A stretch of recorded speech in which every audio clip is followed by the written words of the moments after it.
PM Modi ने Bharat Pakistan cricket मुकाबले को लेकर कह दी ये बड़ी बात। भारत ने पिछले महीने चैंपियंस ट्रॉफी के मैच में पाकिस्तान को निर्णायक रूप से हराया था। प्रधानमंत्री नरेंद्र मोदी ने रविवार को कहा कि वे क्रिकेट विशेषज्ञ नहीं हैं, लेकिन परिणाम बताते हैं कि भारत और पाकिस्तान में से कौन सी टीम बेहतर है। उन्होंने हाल के वर्षों में भारत के चिर प्रतिद्वंद्वी के खिलाफ बेहतर प्रदर्शन का स्पष्ट संदर्भ दिया। फुटबॉल में उन्होंने दिग्गज डिएगो माराडोना को अपने समय का सच्चा नायक बताया और मध्य प्रदेश के शहडोल की अपनी यात्रा को याद किया, जहां उन्होंने निवासियों के बीच खेल के प्रति गहरा प्रेम देखा, जो अपने क्षेत्र को मिनी ब्राजील कहते थे।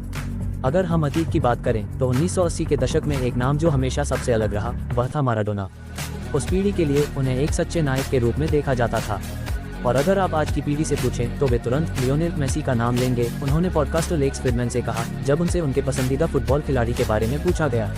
भारत और पाकिस्तान के बीच बेहतर क्रिकेट टीम के बारे में पीएम मोदी ने हास्य के साथ जवाब दिया और कहा कि वे विशेषज्ञ नहीं हैं, लेकिन सुझाव दिया कि हाल के परिणाम इसका उत्तर दे सकते हैं। भारत ने पिछले महीने चैंपियंस ट्रॉफी के मैच में पाकिस्तान को निर्णायक रूप से हराया था, जो पड़ोसियों के खिलाफ जीत की श्रृंखला में नवीनतम था।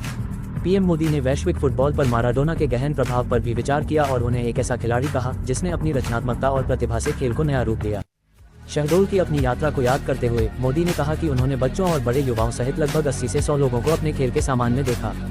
मैंने उनसे पूछा कि वे कहां से हैं और उन्होंने कहा कि वे मिनी ब्राजील से हैं। जब मैंने पूछा कि मिनी ब्राजील का क्या मतलब है तो उन्होंने मुझे बताया कि उनके गांव का हर परिवार 4 पीढ़ियों से फुटबॉल खेल रहा है और उनके गांव से लगभग 80 राष्ट्रीय खिलाड़ी निकले हैं।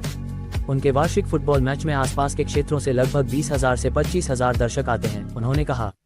प्रधानमंत्री ने क्षेत्र में मजबूत फुटबॉल संस्कृति की प्रशंसा की और कहा कि इस तरह के जुनून में भविष्य की पीढ़ियों को प्रेरित करने और देश में खेल के विकास को आगे बढ़ाने की क्षमता है। उन्होंने विशेष रूप से भारत की महिला फुटबॉल टीम की प्रशंसा की और कहा कि पुरुष टीम भी अच्छा प्रदर्शन कर रही है।